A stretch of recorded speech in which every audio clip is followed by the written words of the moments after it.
In today's video, I'm going to teach you how to fix Outlook search not working issues. If you're frequently relying on Microsoft Outlook for emails, it can be hugely frustrating when the search function isn't cooperating the way you need it to. More often than not, this inconvenience is linked to some quite common issues such as indexing problems, a corrupted cache, or even Windows search difficulties.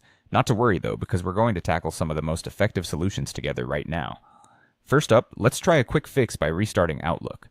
Sometimes it's the simple solutions that do the trick. Completely close your Outlook application. You'll want to make sure it's not running in the background, so double check that the application is fully closed. Once that's done, go ahead and reopen it. At times, a fresh start is all Outlook needs to get its search functionality back on track. You may find that the search starts working again immediately after this restart. It's a quick step, but an often overlooked one that can do magic. Next, we'll take a closer look at the indexing status in Outlook, which is commonly known to be the culprit when search isn't performing up to speed. Open Outlook and click on the search bar, which is usually located at the top of your screen. Now navigate over to the search tools. Here you can find the indexing status option. What we're looking for is a message that says 0 items remaining.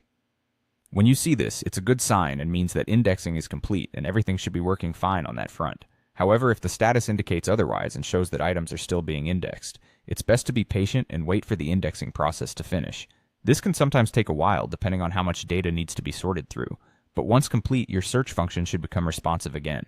There you have it. By simply restarting Outlook and checking the indexing status, you've tackled the most common reasons for malfunctioning search features within Outlook. These steps are fairly straightforward, but do require a little patience, especially when waiting for indexing to complete. Just remember, these challenges are often par for the course with programs that handle as much data as Outlook does. Thanks for tuning in to today's video, and I hope these tips help you get your Outlook searches working smoothly once more. If you found this guide helpful, don't forget to like and subscribe for more useful tech tips and solutions. Have a great day.